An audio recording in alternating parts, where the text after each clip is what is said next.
All right, everybody, and welcome to Hard Rock History, episode 11. Today, I always say a special guest, but this guy, listen, this guy is the upper tiers of singers when you talk about Ronnie James Dio, Rob Halford, Tony Martin, David Coverdale. This guy is in the league and should be spoke about in the league that way, especially his resume. Uh, Thank you.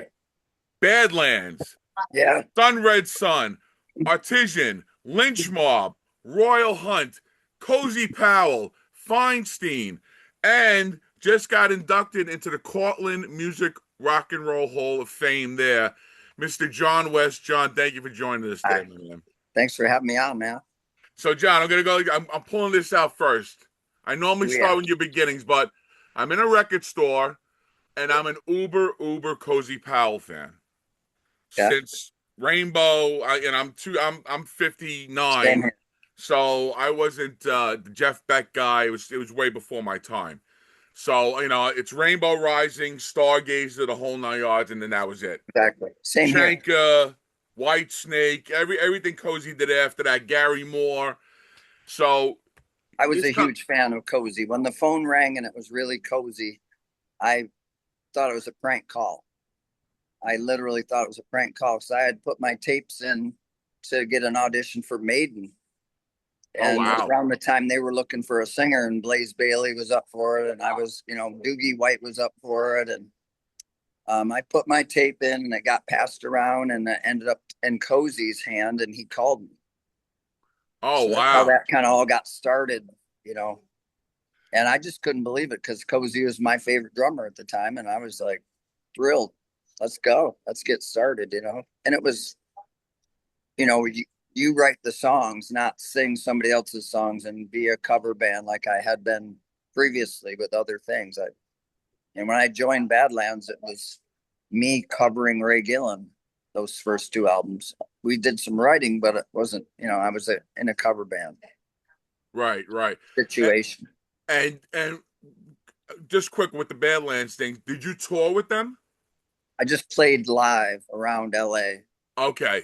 and showcased for record labels. They were without a record label when I joined. So it was they were in the dire straits of, you know, grunge taking over rock and record labels cutting all their bands similar to that, even though really Badlands didn't have another band sort of similar.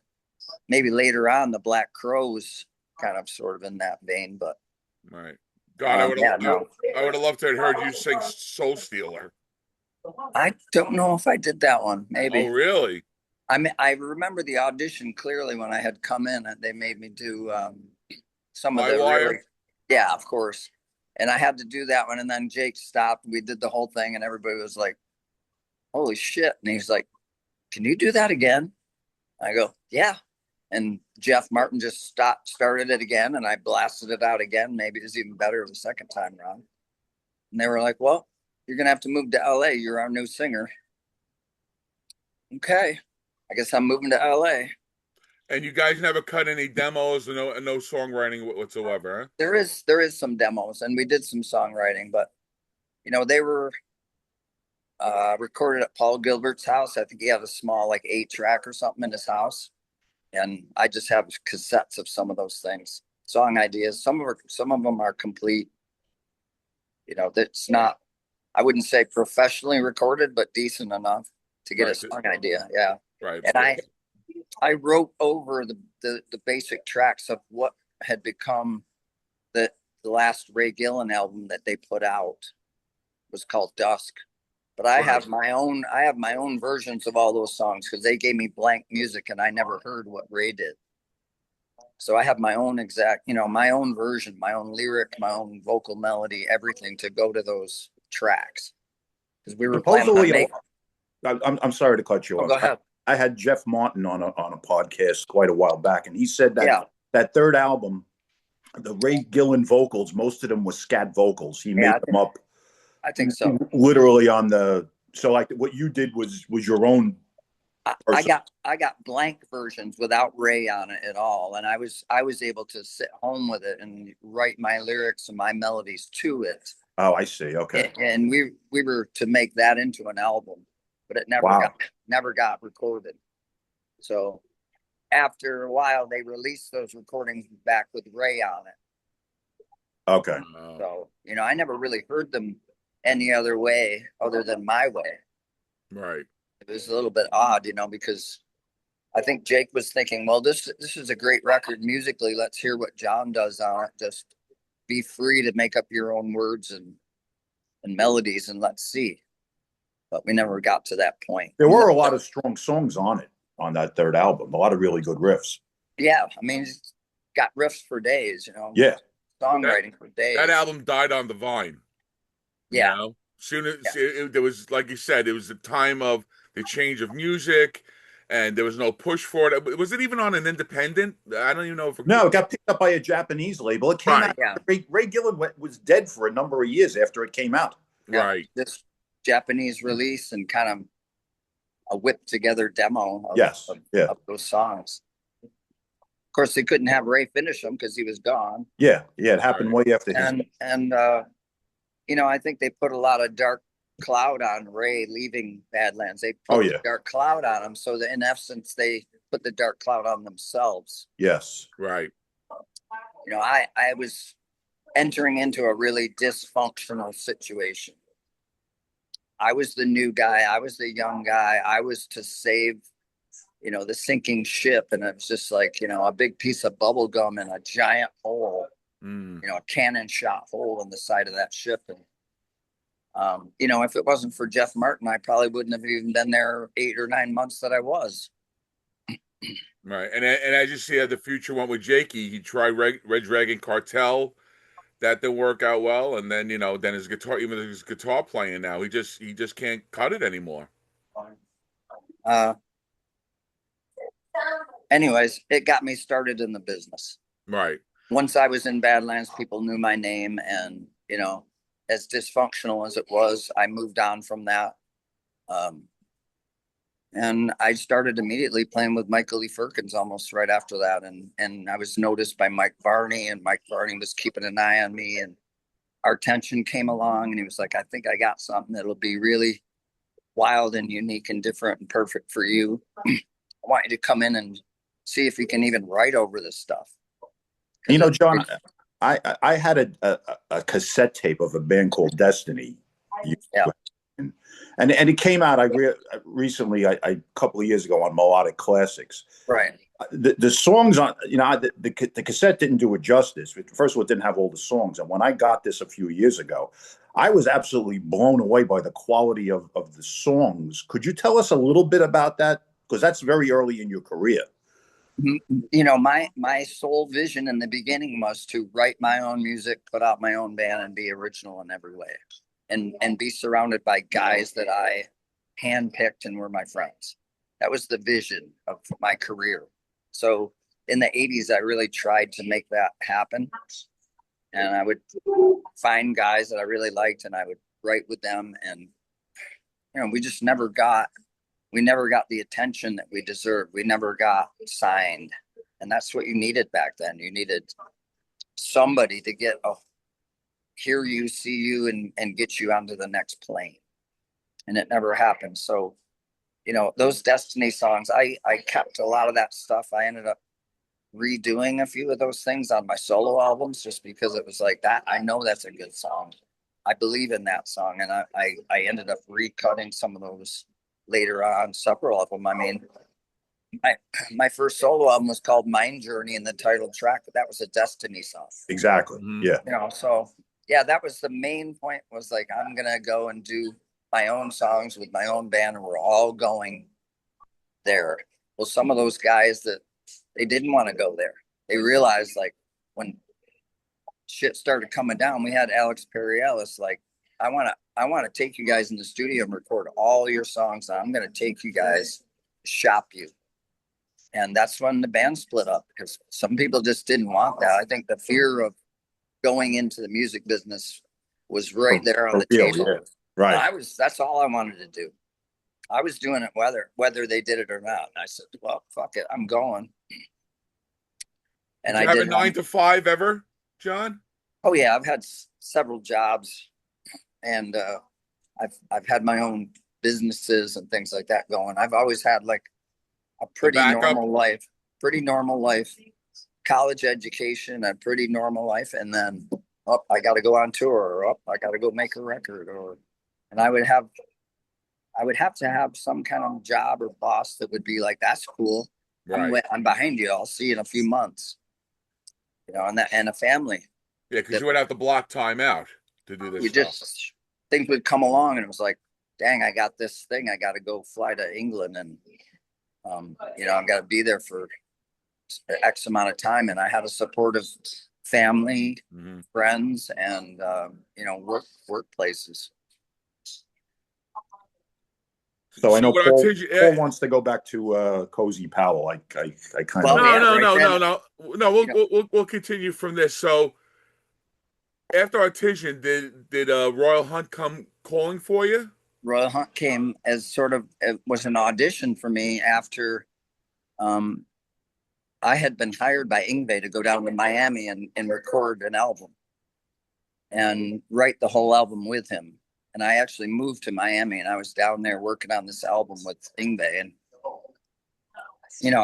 I couldn't be in the same room with the guy for 3 or 4 days. I was done. I was like, get me out of here.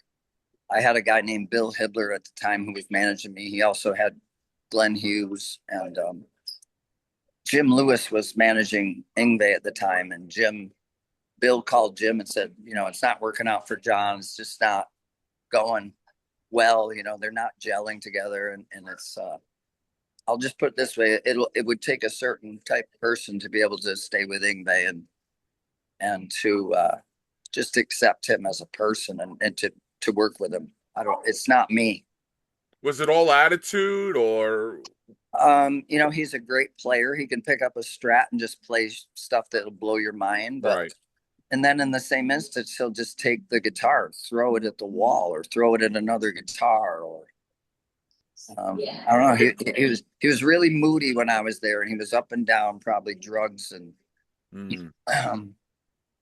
we did create a few things. I had gotten some things going, but he was just perpetually trying to be like, I'm the big guy, I'm the boss, I'm the this, I'm the that. And it had no place in the conversation. It was like a simple nothing conversation, but he had to be Yngwie. Right. And who replaced you? It was Mark Bowles. Oh, okay. And he made sure to tell me that, if anything, if I was to ever leave, Mark Bowles was one phone call away, and he put his hand on the phone like this, set it on the phone. He says, one phone call. It's like in the middle of be replaced with one phone call. Mark Bowles will be here tomorrow. Oh, great working environment. Right. So Jim Lewis, they gave me like a severance pay, because I had moved to Miami. Like I was all like in my apartment and everything. And so Jim Lewis got me out of there. I went home, and then a couple of days later, Jim said, Royal Hunt is looking, and you're a great singer. You should try for this Royal Hunt thing. So I did end up getting an audition. I went to Denmark, and we hit it off great. They were great guys. And we just started right in, and they already had an album ready for me to sing on. So I sang on the Fear album. Great album too. Great. Thank you. Great stuff. And it was, that was written before me. Andre writes for singers. He wrote that whole entire album before me, and I just kind of adapted my voice to that record. But you see, as the records go on, he's using my voice like an instrument. Mm-hmm. He knows my range. He knows when the sweet notes come in and the power is here in this band and whatever. So as it goes on, you see his evolution of his albums that he's writing. He's writing them with me in mind, and how to use my voice like an instrument. Really, really smart songwriter. And a great guy. You went to how many albums with them now? I did 5. 5. One was a live album, and one was that's like 206. I did some of the old songs, from the previous singers. I did on an album called The Watchers, and they were sort of my way of singing them. Yeah. That was cool. That was very And, cool. and we did some original albums, and I did end up writing some stuff. I wrote a couple songs with Andre. He wasn't really into writing with other people. He had the vision of, this is what Royal Hunt is, and this is how I'm going to use your voice as an instrument. I was free to enhance them any way I wanted to. And I could wail away and come up with an idea, and he'd be like, that's cool, do that again. Or, I had a lot of freedom. I just didn't have, songwriting as my main job. I was the front man, and that was my main job. They did try to break the states very early on. They had Long Island management, and I actually saw them in a place called the Cricket Club in New Jersey. With DC Cooper, or no, with the original singer. Okay.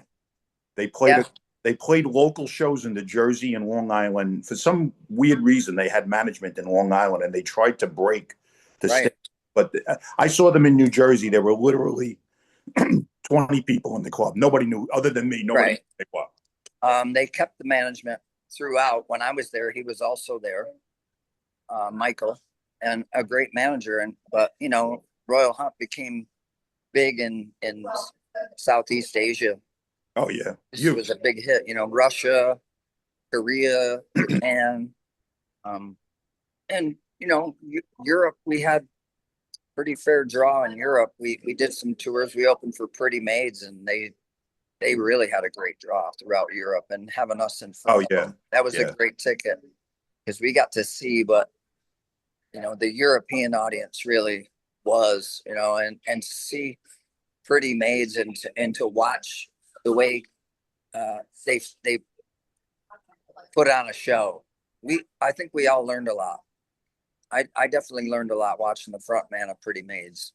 Yeah, Ronnie Atkins is Ronnie's a freaking killer front man, killer singer. Absolutely. And great song too. Yeah. I mean, really he kind of schooled me on what to do with these European fans, because I was an American, I had American audiences all up into my Michael Lee Firkins days. And with Firkins, the audience was basically like, I was sort of there to like make it not as boring for people who aren't into guitar. But then the other 45 minutes of the show, people just sat there with their mouth open looking at Michael Lee Firkins like, I can't believe he can play a guitar like that. Like, we've never heard anything like that come out of a guitar. So really, I wasn't, I was the front man, but not until Royal Hunt, when I really sort of had my front man style, where I started dialing it in and running around and really encouraging the audience. And I was back to being me again, because Jake really just wanted somebody, and he told me, I don't want you moving around. I want you to stand there and be cool. Ray Gillen stood there and was cool. Right. That's Robert Plant. You just stand there and sing. Command the stage without running around like a nut. Yeah, just look cool, And I was more of like, I want to encourage the audience. And I like the energy too. I like the Bruce Dickinson moving around, get everybody involved. Absolutely. And then make the eye contact with that guy here, that guy there. So like, I saw Bruce Dickinson back in the day. I saw Sammy Hagar back in the day. That for me was more of the frontman style that I wanted. So let me ask you, coming home, did it feel weird that you do these festivals and then Johnny from New York again, and like no one from fucking anywhere here knows, other than you saying I'm in Royal Hunt, or like inside guys that went to import stores knew who the band was? No, it just my life was just simply normal the whole time. Really.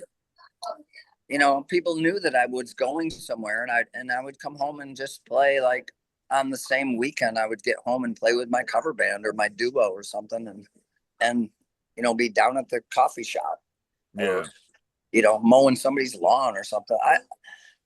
I never had any kind of serious fame or anything in the United States. I mean, I toured the States. I did it with Lynch Mob. But I was in Lynch Mob. I was covering for Oni, basically. Me with Lynch Mob. It was great. But, back home, we never played in my hometown. The one thing that I had going for me was being from Cortland, that's the little town that Dio came from. Right. And you can have dreams come true. You know what I mean? Like I saw Dio did it, Feinstein did it, and Feinstein got behind me. Feinstein was very important to me in my early career, getting me out there and recording me, putting me in the studio with Alex Perry-Ellis and sending my demos to LA and sending my stuff. And Pete Morticelli got behind me. He was in Rochester and he had a record company and he was partners with Mike Varney. So it was like a string of, you know, Cortland. Okay, cool. You're from Cortland. That's the hometown of Dio. You can kind of believe in that. Like, oh, you can do that, but you can't really do it there. Back then, we didn't have any way to get our music out.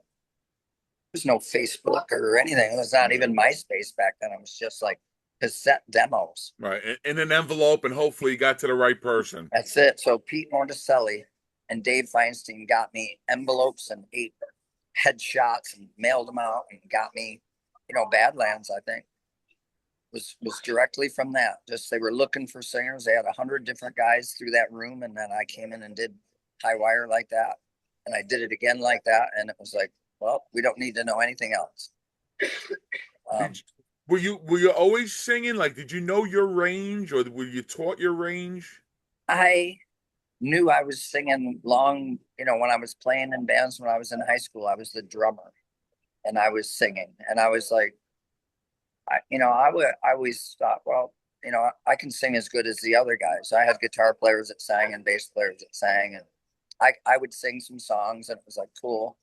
And I did an audition for a band once as a drummer and the singer hadn't showed up yet. So I said, well, just put a mic back here and I'll keep placing the songs while we wait for the guy to come. You can hear me play drums and I'll sing along. Well, they were doing Fallen in Love by the Scorpions. That was one of their songs that they were doing. And I'm just drumming and I'm singing Fallen in Love by the Scorpions. You know, I had Klaus Meine as one of my studies back then. I studied all these guys, you know. So Klaus Meine for me was just like, you know, flying out, and they all stopped playing like halfway through, and they're just like, you need to lose that drum set. Like, what? You got the main guys like, you need to buy a microphone, you need to get some leather pants, and you need to get out from behind that drum set because you got a voice on you, man, that's like out of this world. I was the first person that really, really was just like, no, you're not a drummer. You're a lead singer. Well, thank God for that. His name was Chuck Wilkins. He's dead now. But yeah, after that, I bought a little PA and a mic, and it was frightening to be out there standing in front of a band with my tight pants on. And I just learned how to be a front man from that day forward. You know, I still play drums once in a while just for fun, but I learned guitar after that just to have something around my neck. Right. And it works out. I'm a pretty good guitar player, so. And in between all this stuff, now you started writing for yourself because, like I said, my journey was your first solo, right? Yeah, I was writing. Once I got with Varney, I was like a writing machine. You know, when I got with Shrapnel, I was doing Artension records and solo records, and he was putting me together with these lineups of people that was like testing my limits of musicality. You know, I was like, I had never sung over anything like that. It was really intricate, and it was, you know, I had to weave my style in and out of you know, beyond progressive. I don't think you could call the music progressive. It was like experimental almost. Mm-hmm. What Vitaly Kupri was doing with Artension. And so I was just experimental. I was like, I wonder how high I can sing here. I wonder how far I can take this line. I wonder how many runs I can stick in here in this spot. And it was just like kind of weird chaos that smashed together and made something really cool. But we never did get to play out. You know, you don't get tour support when you're on Shrapnel. You make records. Right. So I made a lot of records. And then Royal Hunt was like, well, we do a lot of touring. Okay, well, that for me seals the deal. I'm not doing as much writing, but man, I want to get out there. I want to go to Italy. I want to go to France. I want to go to Japan. I want to go to Korea. Right. That's how you got to see the world. That's it. You know, I got paid to go see the world, and I never even knew there was a Italian Riviera. It's like most awesome place on earth, and we would like spend our days off with the bus parked, and you step out the bus door, and your foot is on the sand of Italy's Riviera. Like, I mean, a kid from Cortland, New York. You know, You don't watch the Love Boat like the rest of us and see of what it course I was? did.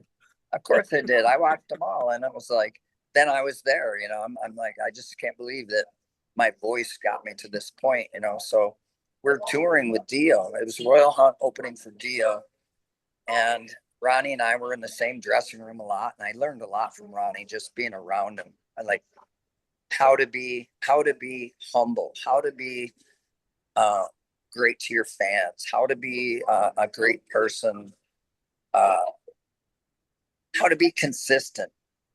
You know, consistent like that was a hard thing to do because I'm singing at a really high level and he's singing at a really high level.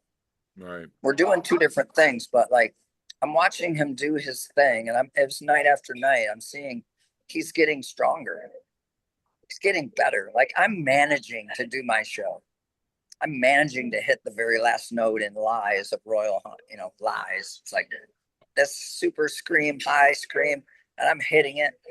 And so I'm like, okay, next day I'm going to manage to hit it. He would hit stuff like that and then go above it. And he did no warm-ups either. The guy would sound check his mic for 3 hours. 3 hours. The guy would just say 3, 4, 5, 3, 4, 5. And that mic was so fucking loud on stage. He had wedge monitors on the drum riser, on the sides, and all in front of him. He had no in-ears. I'm in-ear, like I can hear myself. Mm-hmm. He was in a mic coming through those speakers, and it was just like the power of his voice and the sound of him on stage was just so ballsy. Royal Hunt didn't have any stage volume. I was all in-ear once I joined Royal Hunt. All their instruments were in-ear. We really didn't make a sound on stage. Watching Ronnie do it, and I said, how do you do it? Come on, man. You know, we're sitting there one night and he's got the red wine going and I got a beer going, and he smoked what was called, he called it weed helper or marijuana helper. Like we have hamburger helper. Mm-hmm. He had weed helper, and it was this nasty mix of like tobacco and weed. And that's what he smoked. It's like a cigarette sort. And he's like, he handed over, and I'm like, yeah, I'm not going to say no. I'm sitting here with the legend himself. I'm going to have a puff of this weed helper. It was the most rank shit. And I'm thinking, how could you be smoking this on your voice? Right. Which I'm trying to manage, like through, you know, the weather in Oslo, Norway, and so on and so forth. I'm scared to lose my voice. And he's just like, I go, how do you do it, man? How do you do it? He goes, you're doing it. Were you a guy like, you know, don't talk the day of? Absolutely. So you did that type of stuff. I did a lot of really unimpressive sound checks for people who were there in the media, who were excited to see me. For finally, they've heard all my records, and they see they're let into sound check. Ooh, we get to see Royal Hunt in sound check, and we get to see John West finally. And this guy would come out like sweatpants and a winter hat on and like a scarf around my neck, and like I'd sing like a whole octave lower and just mope around, make sure my in-ears worked. I didn't need to practice. I didn't need to show off. And I would just mope around. It was like 45 minutes, and then I'd just mope over backstage. And so a lot of people were disappointed seeing me sound check, because I'm not a sound check guy. I'm not a warm-up guy. I'm not a show off until it's time. When the lights come on and they introduce and I'm coming out there, you get everything I got. And I dig up everything I have. Right. And did you feel like towards the end of the set? Your sound. Can you hear me? I hear you fine. I could hear you. Yeah, we're not on mute. You hear us? I lost sound. Can you hear me? We hear you fine. We hear you. I can't hear you anymore. We didn't touch anything. Lost it. Nope. All right, we're back. All the technical difficulties are done. Hopefully the gremlins are dead. We've Yes. just found out John is in a donut shop hanging out. That's why we we hear a little bit of that background shit going on. So, Yep. Tommy, you got the next question. Okay, John, I had a question for you about a specific solo album. I have all your solo albums here. I always had one that was a big favorite of mine called Permanent Mark. I thought that had some of the strongest songwriting. Yeah. The title track, Restless Heart, was a tremendous. Could you tell us a little bit about that album? Well, that album is different than everything else because you put Jeff Coleman in there and Scott Stein, and that was a magical mix of guitar players. And Coleman just has a style of playing and writing that suited me so well. I mean, everything he gave me, I had something instantly coming to me to pour back into it. So Right. they were free to write what they wanted musically. I was free to write what I wanted lyrically and melodically, and that combination, I think, just kind of, and Shane Gallus on drums. Mm-hmm. It's like 100 out of 100. Yeah. The lineup was just killing. Um, I think you put guys together and they sort of jam and they come out what they come out with, and then they give it to me, and then it's a magical sort of process. Is it a great fit? Sometimes it's an okay fit, and it just becomes an okay song, and it's like, that's okay. It sort of goes at the end of the album. I think on Permanent Mark we had some kind of like flow going, Coleman and I, and some of those songs that I had written previously made it onto that record. I had a couple of tracks that were laying around that I wanted to use, and they made it there. The ballad was just something I had already, and that record was supposed to be George Bellis, and I'm glad it wasn't, because George Bellis and I made Mind Journey, and then I had a specific vision, like, this is what Permanent Mark is going to be. It's going to be basically like what you hear in the title track, Permanent Mark, High Speed Light, all those cuts. That's what I wanted the album to sound like. That's how I wanted to sing it. It's how I wanted to be played. And George Bellis basically said, I'm not playing that. I'm not doing it. Oh. And that's not me. It's not my style. I'm not playing power rock. I'm not playing bluesy. I play what I play, and it's neoclassical metal. And that's why Mind Journey sounds so neoclassical. Even in my old Destiny songs, he put his neoclassicalism into it. Mm-hmm.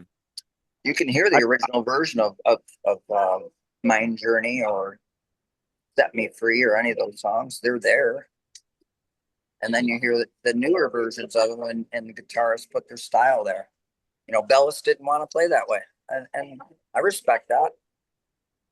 And I had followed this band called Edwin Dare, which I'm sure you're familiar with from before they were signed. And you actually have had an overlap with Numera, with Kevin Chown also, and Coleman. How did you get involved with those guys? It's all guys from Mike Varney's Rolodex. Okay. And he goes, I think Chown and you would be great together. Okay. And he puts me with Chown, and Chown, like, he plays the stuff on bass that I dream about playing on bass. Right. And it fits, Barry Sparks. It was the same thing with Varney putting Barry Sparks to me. And I was like, this is the guy I want. He's already playing what I want him to play. I played with Neil Murray. Same thing. I don't have to explain to the bass player what to play. They know what to play. Those connections, I think in the early days, it was Varney. He really tried to get me singing for John Norum, and John Norum liked me, but he ended up he gave me to his wife. I ended up singing for Michelle Norum, and I have the demo of that. I think it's 6 songs or something like that, but it's actually pretty good. She was a great guitar player. You would have been great on that Face the Truth album. Which one? Face the Truth. Oh, I love that record. Oh, and killer! I sang it for John Norum in an elevator, and it blew his mind. But later on he told Varney that he thought Glenn Hughes-ish. So we just went out and got Glenn Hughes to do it instead.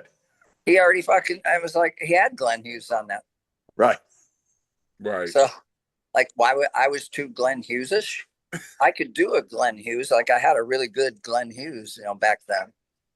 And people would always freak out because I would get up at an open jam mic and they would play something from like, Glenn Hughes's catalog or like Hughes Thrall.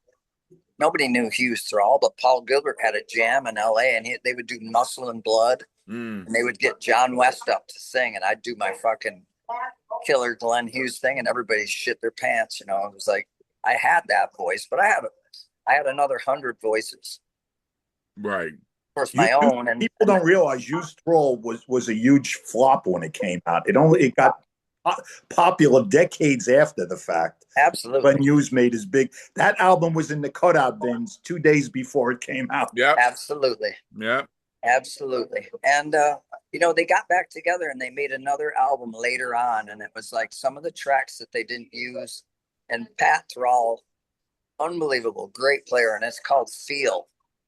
It's Glenn Hughes album, but it just is called Feel. And it's all Pat Thrall and Glenn going nuts. It's really cool.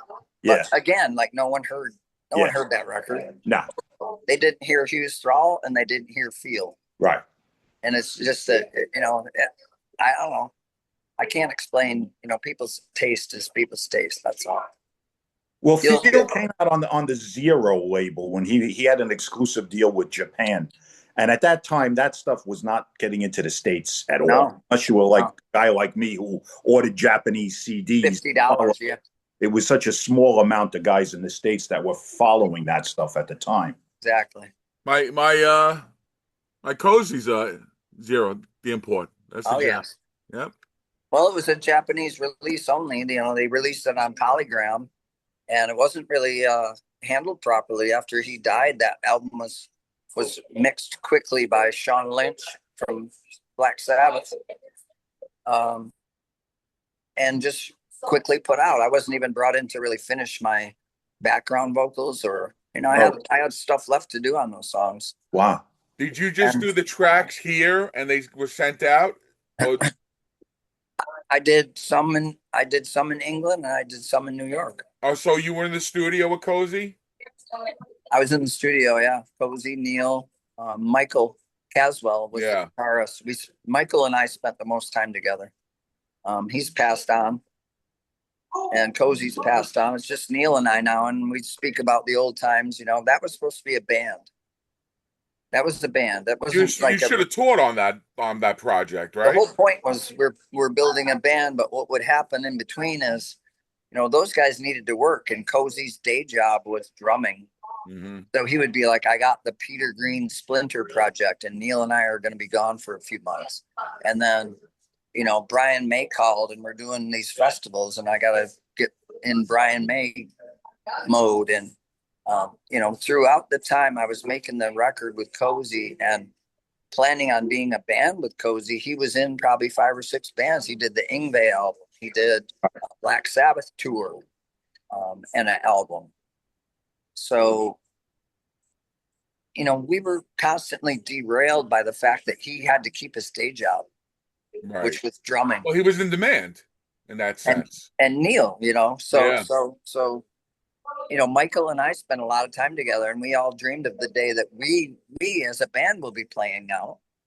And as a matter of fact, Cozy called me on the day that he died and talked to me about, we're going to be a band and you're my favorite singer. And this thing is going to blow people's minds when we go play it live. Plus we all have songs from our careers. And it was later that day that I got a call from a friend and said, Cozy's wrecked his car. He's gone. And I was like, no, he's not. I just spoke to him. It's fucking bullshit, Back then, we got our news from MTV. Yeah. Right. Yeah. He says, you better turn on MTV because it seems real. And I was like, fuck, motherfucker. Well, Cozy had 10,000 lives. He should have been dead a few times.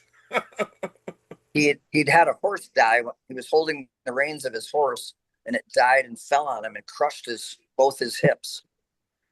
And he was in a body cast, and he found out on MTV that he wasn't going to be the drummer on the Black Sabbath album where they got Ronnie back. On Dehumanizer. He found out after, and he made the deal. Cozy made the record deal and everything, and they got Vinny back while he was in the hospital in a cast. Really? Yeah, he sued him for that and won. I never knew that story. Yeah, he won. I think he got $1 million or something, or Really? pounds. Yeah, because they lied to him. They said, "We'll wait till you're healed. We'll make the album, no problem." This is something. Yeah, he put that whole deal together. Wow. Cozy had a lot to do with Black Sabbath, not only keeping the brand alive in that Tony Martin period, making it something cool, also bringing back the actual big stadium show Black Sabbath from Dehumanizer with Ronnie back on vocal. Cozy was the key element in that, and they fucked him on it. Well, he added a lot of credibility to a lineup that needed credibility at that time. Yes, exactly that. And he was a producer. He knew good from bad. He could tell the difference. Like, he knew good songs. Right. So a lot of those Tony Martin songs are fucking great songs that nobody heard. Yeah.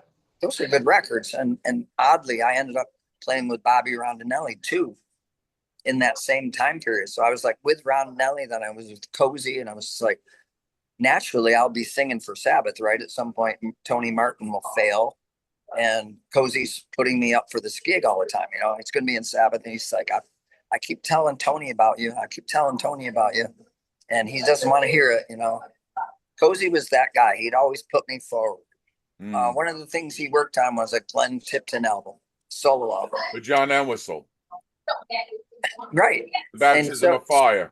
So he goes like, well, I told Glenn about you, and I really think, honestly, I think you should be the singer on this thing and whatever. And Glenn's like, nope, I'm going to sing it myself. And he's like, typical fucking guitar player mistake. And that ruined that album. That album sunk like a lead balloon. That's what happened. Gary Moore. Because of the vocals. The vocals. And Cozy knew it. It was just like, he tried, but he was always my champion. He'd go in the press. He'd do a Japanese interview. This guy, John West, wait till you hear him. And then when he died, it was a year later, I was in Royal Hunt. So naturally, like, Japan was dying to see, what is this guy really like? He was Cozy Powell's favorite singer. Right. Cozy, he played with them all. He played with Robert Plant. He played with Roger Daltrey. How could John West be anybody, Right. And when I got to Japan, I was in my full voice. I was in my full regalia. I had the hair. I was in shape. I was You singing. had the look. You really had the look. You're a tall drink of water, as they would call you. Big, tall, long-haired, powerful voice. I was singing. I'm running, and Japan went nuts. They loved it. And then Korea sort of followed suit, and then Russia followed suit, and we were like, I remember in Russia, we were in Moscow, they had to take us out the back, like the Beatles. You'd have the limo out front where the band was supposed to be, and all the fans would crowd the limo, and then we'd go out in some shitty van out the back and go to the gig because you couldn't get out the front door. Russia was nuts for us. Can I say with the Cozy album, Why Does Love Hurt? I tell you, bro. I mean, Man on a Mission's great. Ivory Tower's great, but fucking that song, I played it at least 10 times this week. It's so, I mean, the feeling there, the lyrics, and I think I was like 31 at the time, and I just broke up with my chick, man, and you hit every single button, John. And even the end as it's going out, man, your vocal, I'm telling you, phenomenal. Thank you. Phenomenal. That's my mission, is to take what I have, my feeling, and give it to the listener so that I'm hitting the nerve. And that song, in actuality, was sung in several keys to get to that sweet spot where I'm almost like, how Graham Bonnet gets to that point where you're like, he's going to lose his voice, but he's up there like hitting Graham Bonnet. That's kind of how, when I was working with the producer on that, it was an outside songwriter who brought that song. And Cozy's manager was there, and the outside songwriter was there, and he had this little ditty, and it was just like a little keyboard, and he had the song idea and whatever. And I got the song, like I got it. like you said, you felt that. I got the feeling of that song. I got the lyric, and I put it into the microphone in the key that we searched for. We've searched for that key that was going to be like me, just like ripping my heart out, singing at the top of Uh, my absolute like breakpoint e- register, and that's what we got. Even the beginning when it comes in, you start out real mellow. You're just like Yeah, like talking, singing it. You know what I mean? absolutely. And it's just like and then when you go, what? I'm like, oh my god, oh That's the my. trick. And that was it, dude. I'm like, who the fuck is this guy? And that's it. And you had and you had a fan forever after That's that, the man. trick. That is the art of it right there. The art of it is the setup. It's like I'm pulling you in. I'm sort of whispering. I'm drawing in the listener. I'm whispering to you in this other register, and then I'm delivering the punch. Like it's like I got you kind of wobbly Yep. now, and I'm winding up this right hand here. You're just sort of like swaying, like, and then bash. Your heart just feels that, and And you're going up the mountain of notes too as you're doing it too, man. I mean, not the first person who's done it. I mean, it is no, a no. system, but um, But like you said, there's that one thing. Like I said, I swear to God, the album's great, dude. But that fucking track song should have been a is hit. it. That's the shit. That's the song I would go. You want to hear this guy? Right. That's the fucking song I put on. That's what my wife gets in her car and cranks that at top of her, sings along with it. That's her jam. Out of Right. everything, my whole career, she takes "Why Does Love Hurt," and that sort of encapsulates for her what it is I do. And I didn't even write the fucking thing. I adapted that. I understood it. You know, and attempting different keys was the actual that was the magic right there. That was the medicine it needed. Was in this key, it was probably pretty good. In the key we ended up on is where it became the slam dunk. Mm. That's because I was singing in a different key, and that puts the beginning slightly different. So if you change the keys, it's sort of everything's sort of like, well, I have to sing that differently now. That's Right. where I got into that sort of talking, whispering intro. Did you record that in London? I did. And Sean Lynch was the engineer, and Sean Lynch is a badass. And I was a big fan of Sean Lynch because I loved Eternal Idol. And for me, it was like being in a room with the Cozy's manager and the songwriter was they were helpful.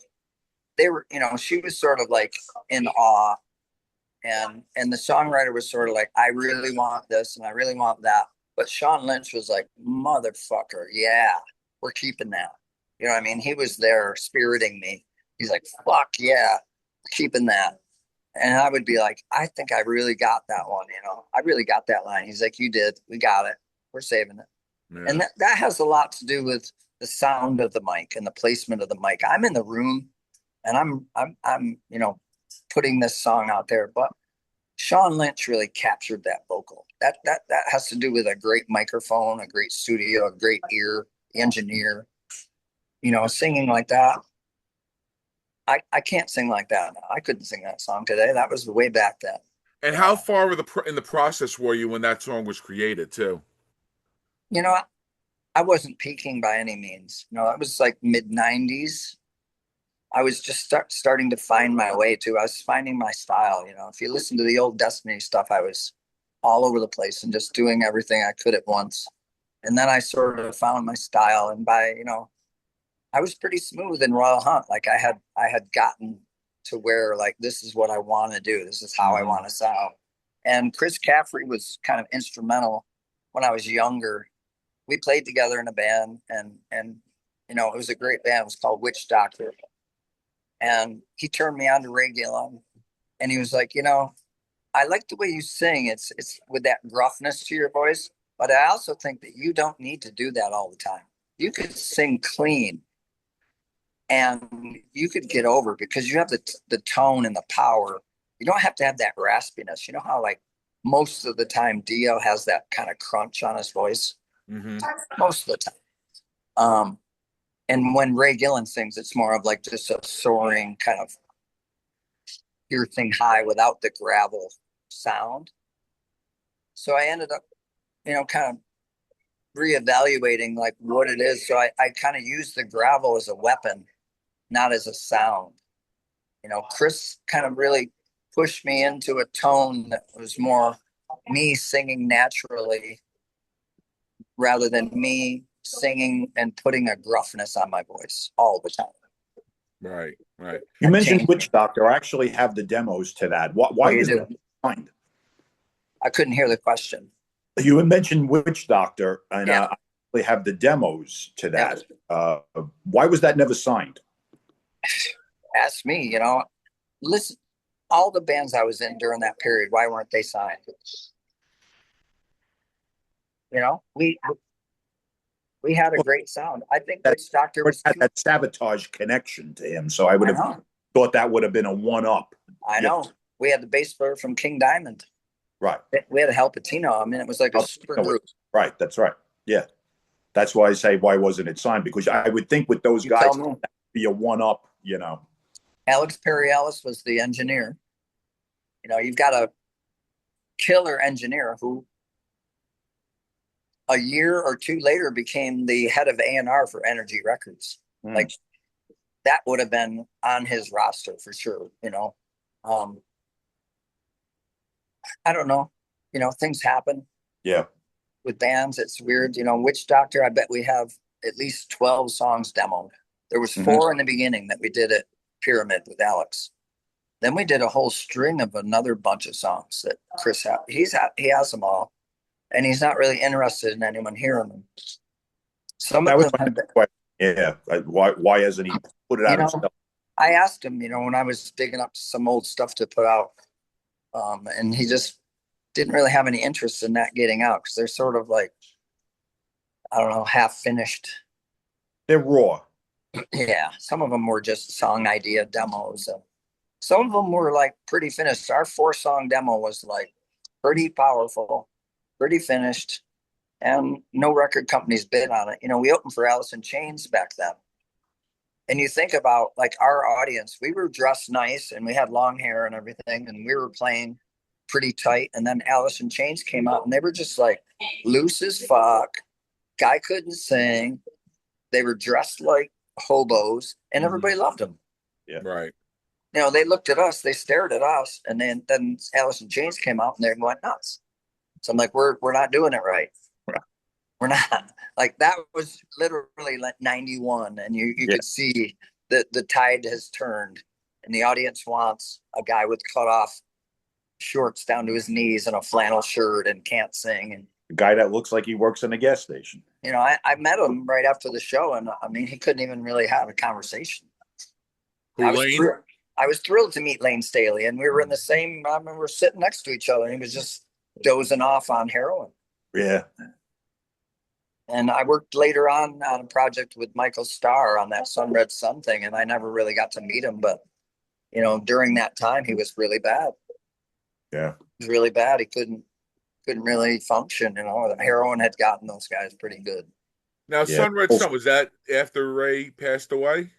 That came out, that project? There was a song in the Badlands demos, the stuff I was working on. It was called Sun Red Sun, and Ray had it pretty well finished.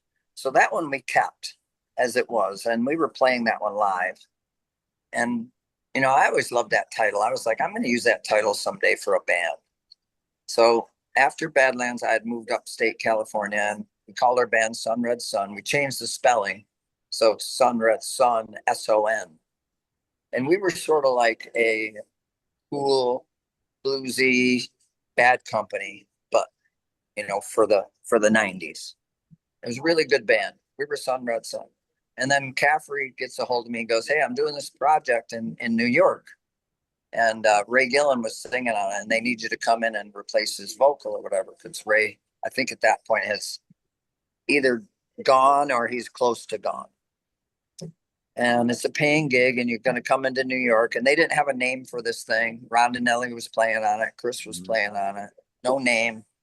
You need to come in and sing. So I sang the Ray stuff, and I sang some of the other songs they had that the guitarist was singing, and I did it sort of as like a piecework type thing. I got paid, did the tracks. I never really asked for anything that much. I flew to New York 10 or 12 times, did this album, flew back. Well, years later, after Artension and everything, the album gets released and he calls it Sun Red Sun. Mm-hmm. And then I looked and I see George Lynch had something Sun Red Sun. It's like There was a Lynch Mob album with that title. Sun Red Sun. It's like everywhere, like so everybody loved that. That was a Ray Gillen song title. And there's probably a song on Dusk called Sun Red Sun, I'm assuming. There is. It was in those Dusk demos. Yes, there is a song. That's all it was. That's all it was. Everybody stole it from Ray. I stole it. Lynch stole it. And the guy from Sun Red Sun eventually stole it, trademarked it, put out the album, called it Sun Red Sun. Whatever. So now Also now we get to this. Feinstein. So now you get the phone call from the Rock Man, and what's the story? Listen, Rock and I didn't need phone calls. We were golf partners. Rock Feinstein was my next door neighbor. That's crazy. Portland, New York. We had a hedgerow between us, and I was the one that trimmed it. I was his gardener. Okay. He's just a normal dude like you and me. Rock Feinstein owns a restaurant called the Hollywood in Cortland. And, of course, I knew Rock. He was trying to get my career started. Rock was my guy. He's the one that got me into shrapnel. He got me to Mike Varney. I owe a lot of my career to Feinstein. Anyways, I'm starting to get there. I'm in Royal Hunt. I'm starting to make some decent money. The house next door to him goes up for sale. I buy it. We move into the house next door to Feinstein. Well, he's got the pool, so we're over there all the time when it's nice out. I'm at Feinstein's at the pool. I'm still mowing his lawn and trimming his bushes and stuff. He mowed his own lawn too, but he's a normal guy. He'd push a mower just like anybody else. And he says, "Yeah, I got this stuff. I want you to sing on it. What do you think?" I said, "I think I should. What do you got?" He said, I want you to come down and hear it. So I go down to the studio and I listen. It's got this Third Wish thing, pretty much the whole thing musically bashed out. And in my mind, I'm thinking he's written this for Ronnie.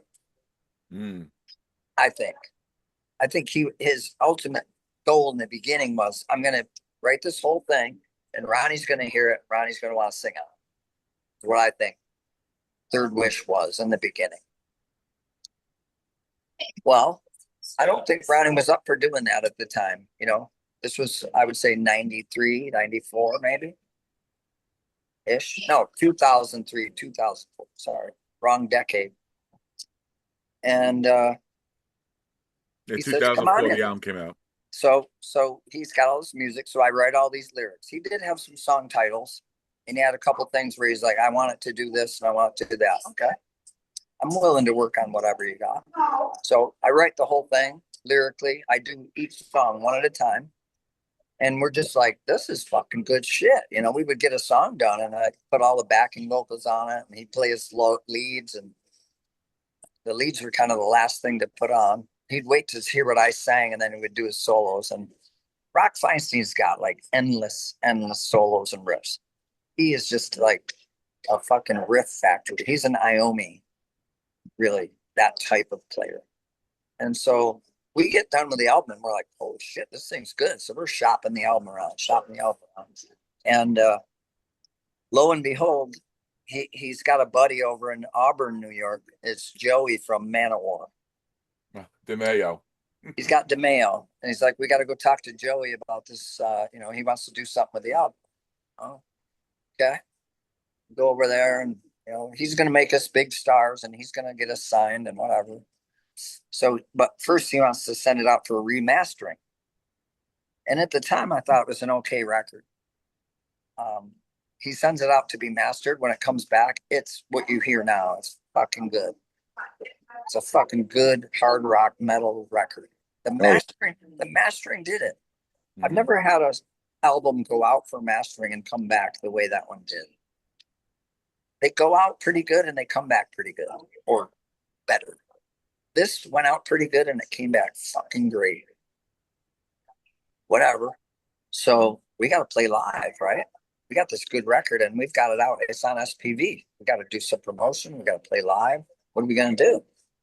Well, Feinstein gets us on Vakken opening for Dio because he's buddies with Dio. He's cousins with Dio. He's buddies with Wendy. It's like, well, we got a gig. Like, yeah, what do you got? He's like, we're doing Vakken Fest. Okay, we're doing Vakken Fest. We've never played live before. Well, we got to get some live gigs. So we booked a gig in Ithaca, New York at the little bar called The Haunt. We played live. And 3 days later, we flew to Germany. We were out 62,000 people playing Feinstein songs. I think we did a Rod's cover. And Joey DeMeo gets up on bass and plays special guest Joey DeMeo and does a song and whatever. And we play. And then Dio plays. And it's literally like, holy shit. We got something here. People like this. And everybody's loving Feinstein. The reviews are great. It's all one thing after another. SPV wants to do like a tour. So here's your tour. You got 40 dates with Biff Byford. It's his band. Saxon, yeah. You got 40 dates with Saxon, and we'll throw in another 12 with Dio. You're going to do the whole UK with Dio. So you got 52 dates. But you have to buy in. SPV's putting up some of the money, and you're going to have to put up some of the money, and you buy in on your own band, your own name, and you go, and then we'll make the second record. Well, Feinstein's like, I'm not putting my money up. None of us have any fucking money. You don't look at me. I don't have anything. He did have some money, but he didn't want to put it there, And that was it for Feinstein. Wow. 2 shows. We played The Haunt, and we played Vakken. is there any video on YouTube of that Vakken show? Couple songs. Oh, there is. Yeah, It was probably, I guess we did like 10 songs maybe. And one of them being a Rod's cover and one of them being Joey DeMeo guesting on bass. I've seen them. You did Third Wish live? We did Third Wish, sort of the abridged version. And You did the middle break? I don't think so. I think we skipped that's over the that. best part. I know, but God. I don't know if it was possible to do that live because we were just a 4-piece. Yeah. And it was very theatrical and It was. Very, that is epic. That's another one. Thank you. When I want people to hear epic John West, Yes. you go to that. And same thing too, man. You fucking come in the middle part and you come soaring with the vocals. I'm like, same trick.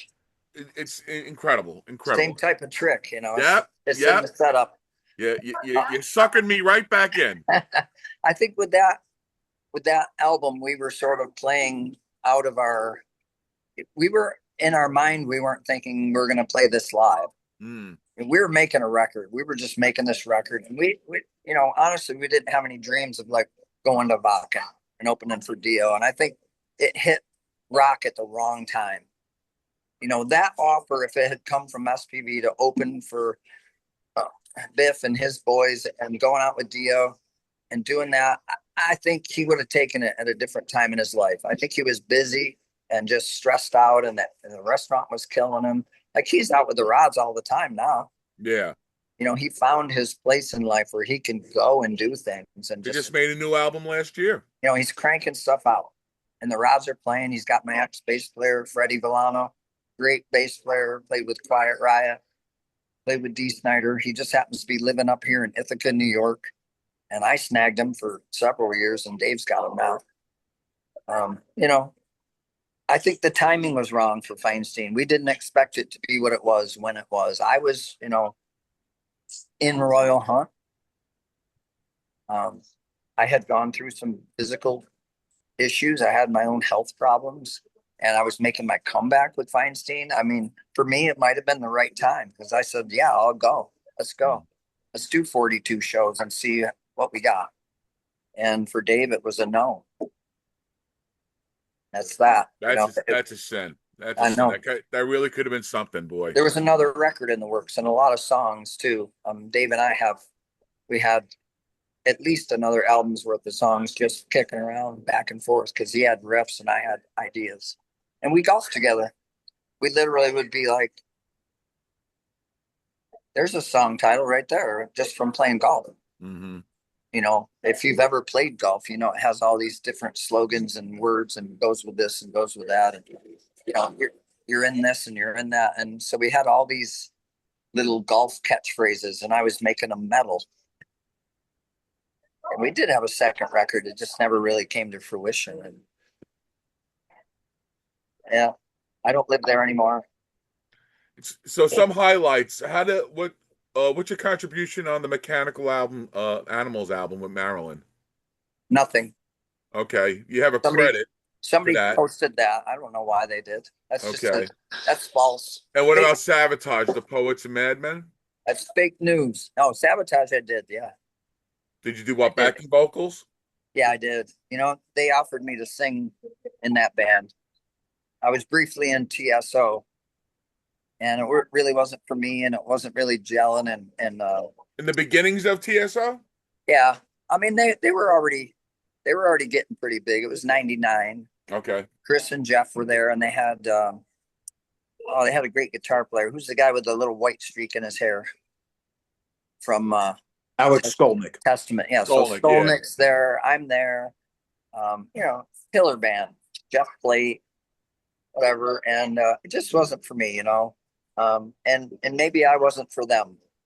I was still pretty wild spirit, and I wasn't to be tamed with singing Christmas carols in a tuxedo. You know, they wore tuxes back then, and it was like kind of a corporate gig. And I really wanted to make my own music somewhere. I wanted to get out there and be an original thing, and it wasn't for me. So, anyways, the boss of that band took me out to lunch. It wasn't Paul O'Neill. It's the other guy from the record label. I can't think of his name. From A&M, I guess it was. And he took me out to lunch, and he said, I've got a couple things I want to bounce off you. One, I want you to be the understudy for TSO.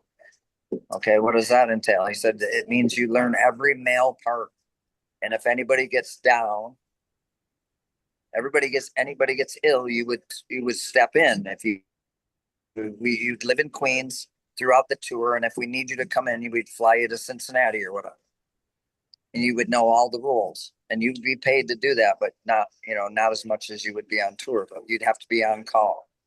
And secondly, when Sabotage goes out next year, we want you to front it. The album's done. John sang on it.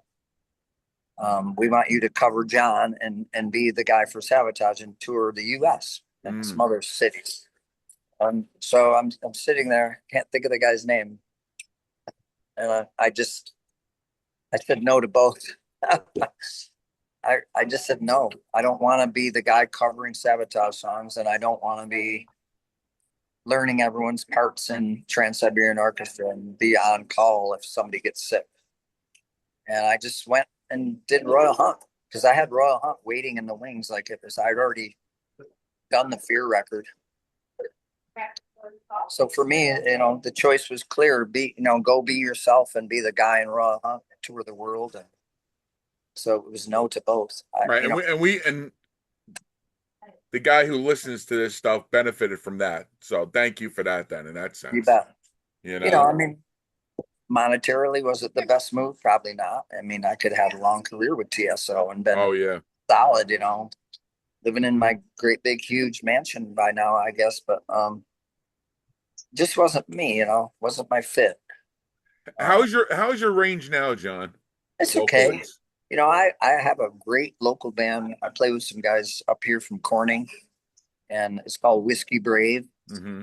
And I'm able to do some of my originals, and we're working on our own album. I've got a lot of new ideas, and I can sing really high and really low, and somewhere in the middle is like not the greatest anymore. But I get over. I still have the vibe. I still have, I'm very healthy. I'm very active. I'm 61, but I can sing you out of the room.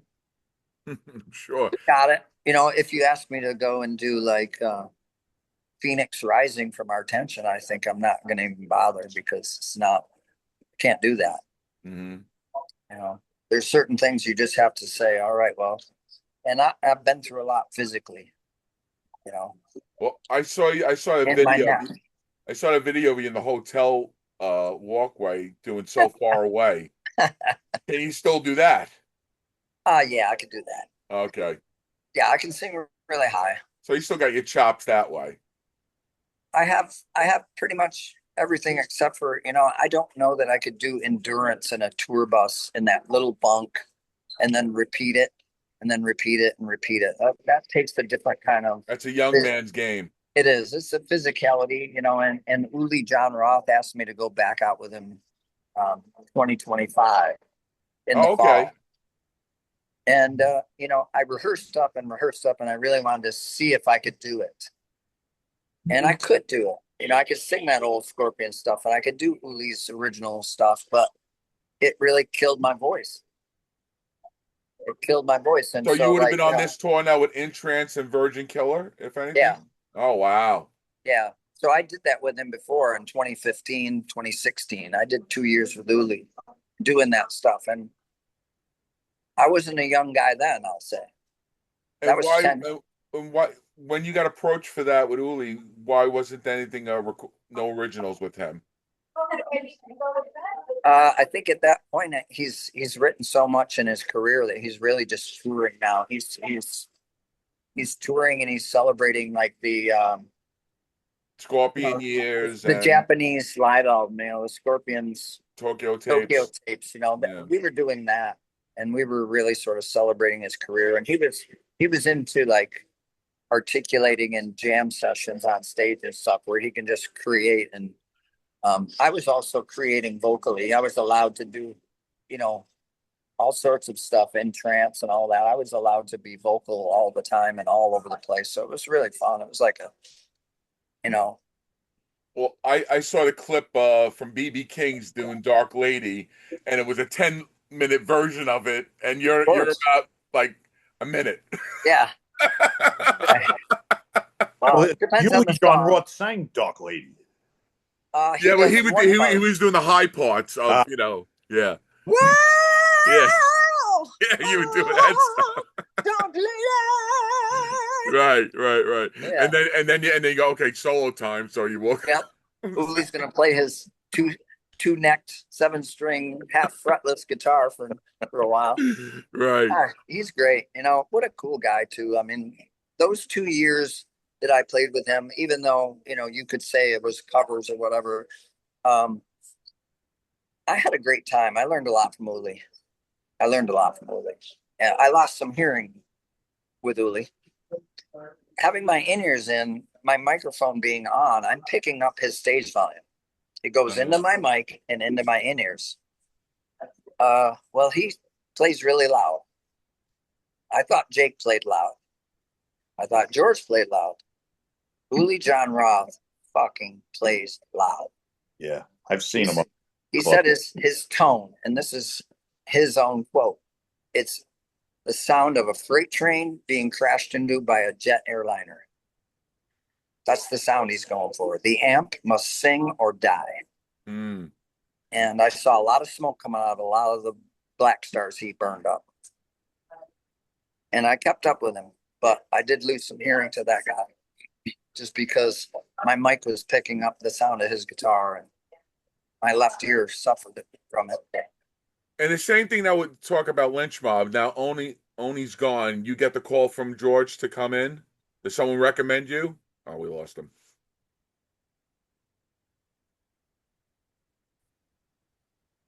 Okay, folks. So John did not give us the Irish goodbye. Oh. And I automatically said, I bet you his phone died. And that's what happened. His phone died, and now he's in the car. I'm in the car.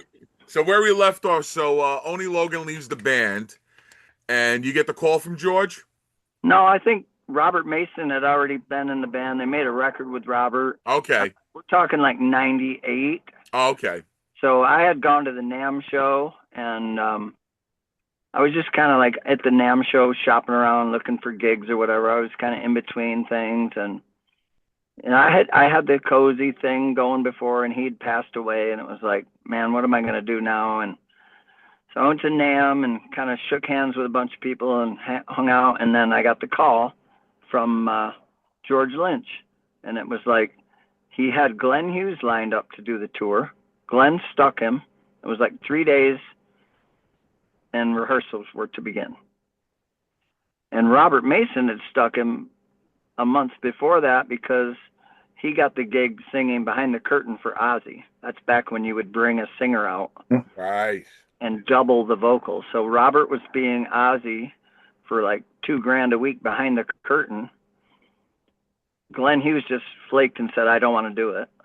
And he called me because my name had been tossed around at NAMM. So it was like one of those NAMM shows that like you're glad you went to because it turned into something.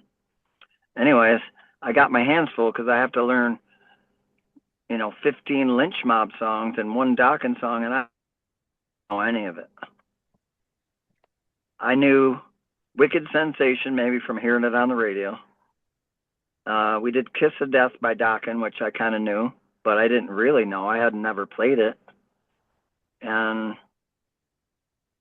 I was on a plane with like my headphones and my Walkman and writing the lyrics on a notebook, and on my way to Phoenix. Wow. The tour started, and it was like we just met each other and started, and it was like nuts, just thrown into the fire literally, and no pun intended on the Dokken thing, but great band. Anthony Esposito, George Lynch, I can't remember the name of the drummer, Bobby something, and me, and we just did Lynch Mob songs basically from one end of America to the other, and it was like a whirlwind, and then it was over, and I never heard from him again. Also, no, George wanted nothing to do with you making an album or anything? No, he really didn't want that much to do with me on tour. No He was kidding. he was just kind of like, whatever. He numbered his guitar techs. He called them by a number, and Wow. he pissed some people off. He had some really good guitar techs. I remember one guy was like a fantastic, like he could take a guitar apart, put it back together, and he was like calling him number nine. He just kept saying it, and the guy's like, I have a name, and I want you to use it. And he's like, okay, I'll use it, number 9. Like that kind of shit. Fucking guy just packs up his shit. He literally like goes clink, clink, clink, clink. He closes up all his toolboxes, takes off his headlamp, puts all his shit, and walks out the fucking door to the airport. Wow. Like right in the middle of sound check. Stupid shit like that, and kind of that's how the tour kind of went. It was like I did 13 shows or something, and I just went home. I never heard from him again. And then shortly after that, he released Smoke This. Right, which was an awful stupid album. Absolute piece of shit album. Yeah. He could have met me on that tour and could have collaborated and had a really cool Lynch Mob album with me on it, and him and I could have done it together. And he didn't like me from the minute he met me. I don't know what the problem was or whatever. It was just like awkward the whole fucking time. And I did it, and it was like it was on my resume at that point. Now I'm the guy from Lynch Mob. Yeah. So it was. How was Anthony was a paisan? Yes or no?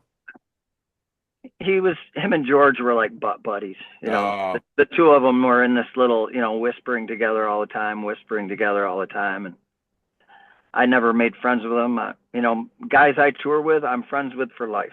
Yeah, that's bullshit, man. I got guys coming tonight. I'm going down to Sellersville, PA, because Uli's playing. And, I played with Uli's band. Those fucking guys, it'll be like old home days in the dressing room. I'll be like, yeah, fucking hugging each other. And Barry Sparks is on bass. Yeah. Fucking, that's when I tour with people, that's the result 90% of the time. And then you just get these other ones that are like, they don't want anything to fucking do with you anyway. Are they playing Keswick? Is that Keswick? They're playing Sellersville Theater. Oh, Sellersville. Okay. I did it with Uli a couple times. It's a neat little theater. It's not big, but it's a cool place. Cool little dressing room in the back. PA though, right? PA. Yeah. Yeah. And I'm living in Owego, New York, which is like on the border of PA. I'll just buzz down there, and I'll bring my in-ears in case I have to get up and do a trance or something. Oh, that'd be great. Fuck yeah, dude. Right. Someone So- going to this show, record it. Somebody'll be, everything Uli does is somebody's got their phone up, I swear. And he's always doing stuff, and he's up for jamming. You know what's funny? He was supposed to be at Sony Hall, and something happened with Sony Hall, and he ended up doing 2 nights at the Iridium, sold out both nights because of that. So he benefited from that because of Sony Right. Hall. You know? Right. Yeah. Well, I mean, we had a grueling schedule. At one stretch of it, I remember, and I'll never forget it, I did 18 nights in a row. Whoa. 18 nights in a row. And I was the lead singer for Black Knights Rising, and was the opening act. So I did 40 minutes of... Doing double duty? Yeah, I did 40 minutes of Deep Purple and Dio covers and Black Sabbath. Then I would go in the dressing room and wait around, and Vinnie Moore would play, and then Vinnie Moore would call me out and do one song from his Red Rider or Lone Rider or something like that. And then I would go back and I would do the whole entire Uli show. Wow. With all the old Scorps and the Uli. That's a trooper, man. That was a long tour, and they ended up bringing in Ripper about, for the last, I would say 25% of the tour, Ripper came in and did Black Knights Rising. Oh, I remember that. Yeah. Yeah, Ripper came in, saved the day, man. I was like, oh my God, he was such a godsend when I saw Ripper come out. It was like, yes. Now I can focus on the Uli stuff. Now the Whiskey Brave stuff, which is it? Are you doing country western or what's the deal? No, I mean, it's like we're a cover band to start with, but we also we're writing originals, and we do country, we do rock. It's more like because I saw you with the cowboy hat on. Oh yeah, I wear the hat. It's kind of my new signature piece, just more or less a hat. And I go, even when you're playing rock music, it just sounds a little more country when you put that fucking hat on, you know. I liked you with your Native American garb on back in the day, the vest and the neck, the chain necklace. Yeah, I love it. Yeah, that's a cool look. I always have very good look with you. The deer skin stuff. I really loved wearing all that, and the feathers. And I'd go to Japan and I'd have all the turkey feathers down my mic stand, and each fan would get a feather, like a very special fan who was really into it, or like crying during the slow song. I was really getting to them. I would pluck a feather from there and give them a turkey feather, and there would be like their prize, you know. Mm-hmm. It was really fucking cool. So I brought a big bag of turkey feathers on tour, of turkeys that I got. I would get wild turkeys and I would take all their tail feathers. Oh, they must have loved you. Flip them, and I would, each night I'd maybe have 8 or 9 that I could give out. Only the special ones would get, and so it was like, I would just look out at the crowd and see their faces, and it was like, it's hard to pick somebody because they're all really into it. The Japanese really feel your music. They cry when you cry. They laugh when you laugh. You know what I mean? They're fully engaged. No sound in between songs. No sound while you're playing. You could hear a pin drop. They study. They want to hear what you're gonna produce. It's not like playing here in America where we're just sort of playing and everybody's having a chat. Yeah.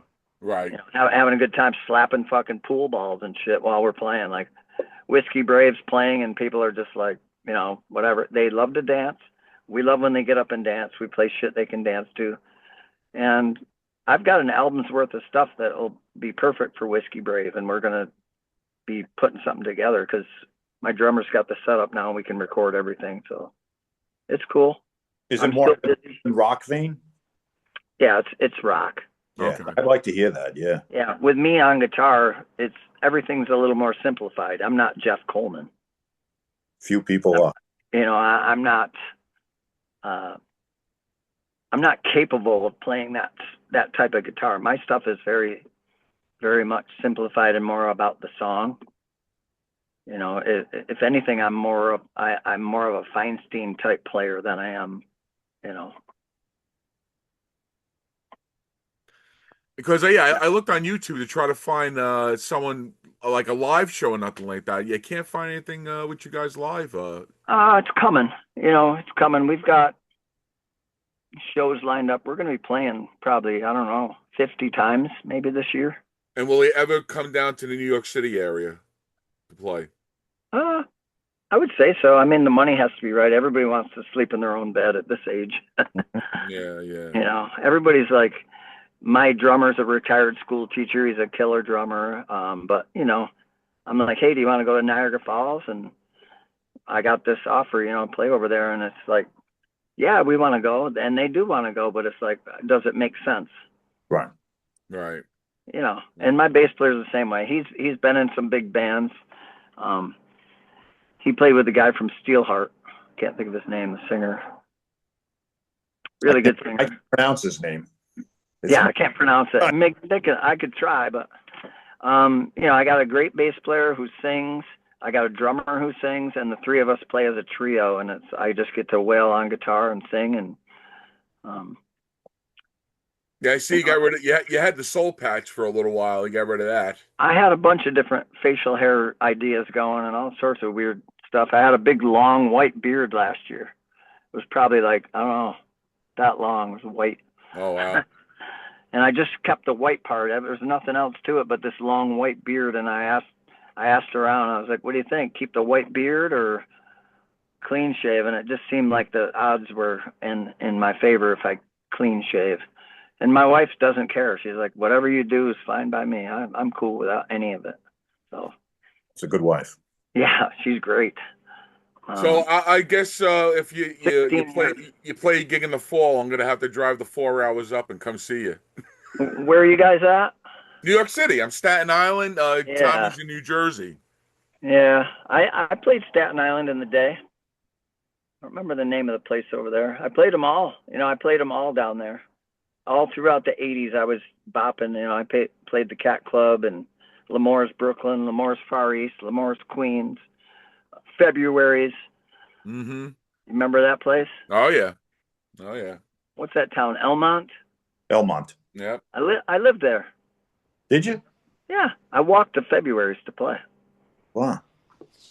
You know what? In the 80s, I left Cortland because I knew I had to get the hell out of there and get somewhere where I could be seen. So I went down to New York. Right. And I spent 8 years, you know, working on my craft, hours and hours a day, working on songwriting. I didn't allow myself to play covers. Not doing it. Nope. I know I could go make money. I could do Sweet Home Alabama tonight. Not doing it. Yeah. Yeah. 10 years of no cover tunes at all.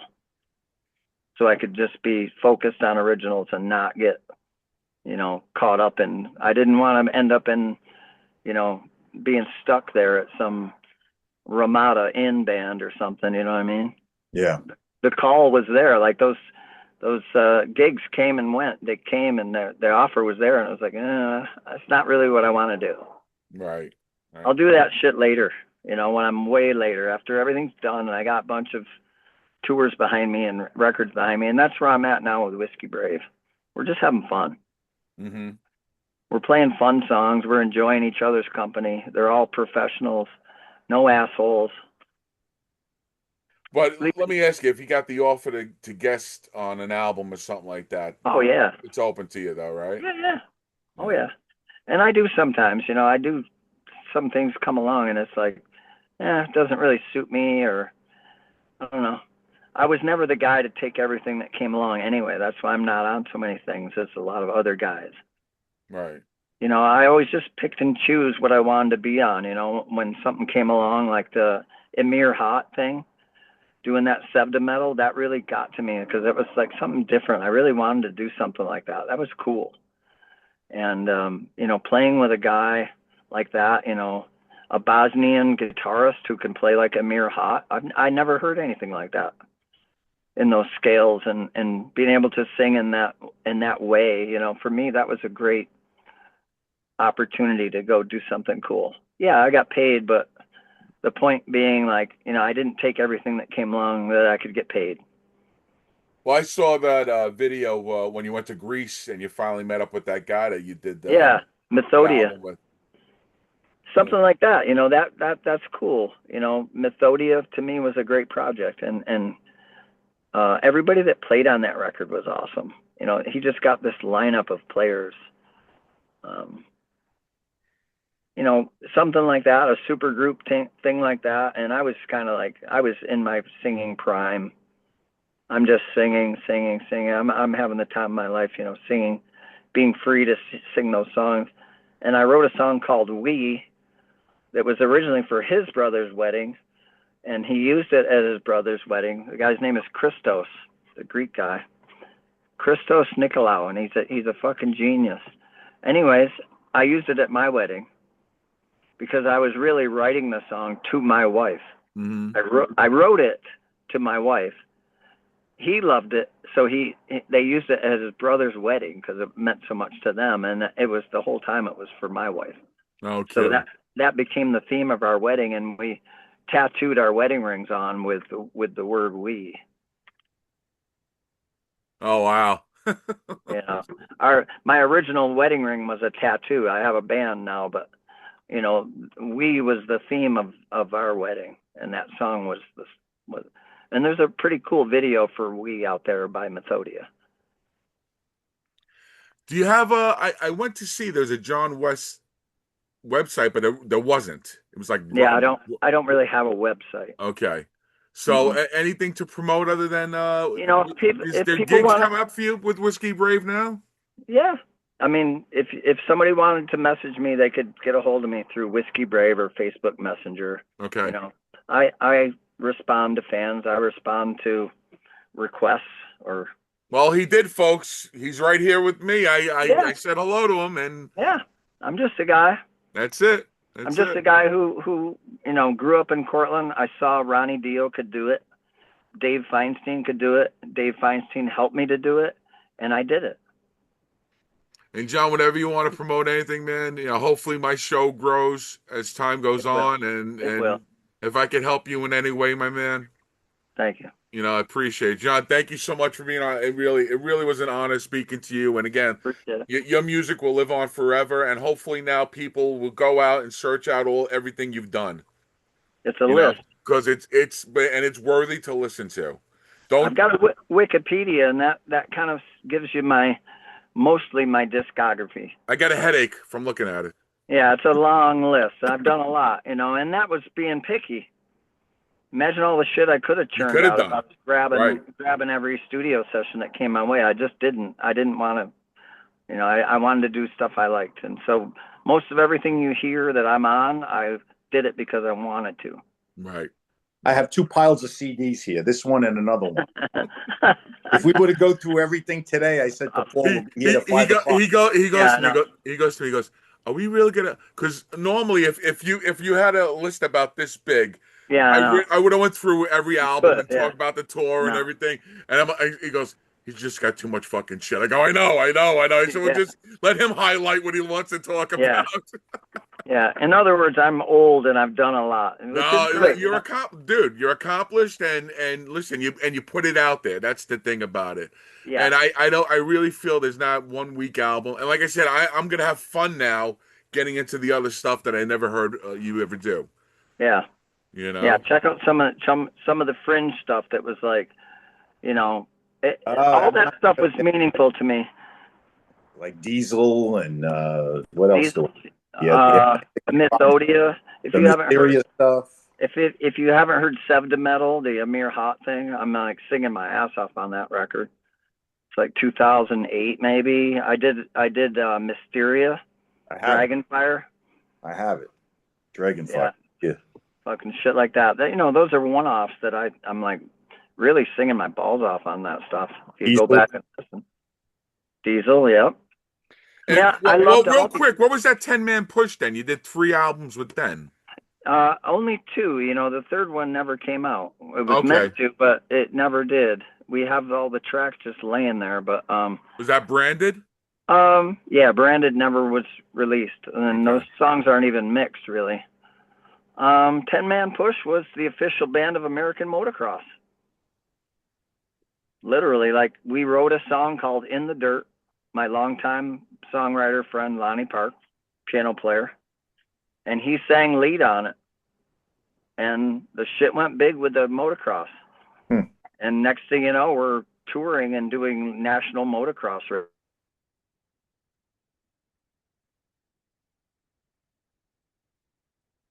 Now we froze. That's the sign that we should go. All right, Right. John. Thank you so All right, buddy. much, everybody. Yep. Take care. Like I said, Thanks so very John, much. do you have a Whiskey Brave site? Nothing yet right now? Facebook, Or just a Facebook? Okay. Whiskey Brave. And John M. West. Easily, yes. If you Okay. put the M there, you find me. Yeah, because there's a few John Wests out there. Boy, isn't there? There's a porn star named John West. Not me, folks. Oh my God! So everybody, thank you for being Yeah, with that's us cool. for this long. We appreciate it. You Keep bet. rocking. Thank you so much. Don't go anywhere, John. We'll just say goodbye to you. All right, buddy.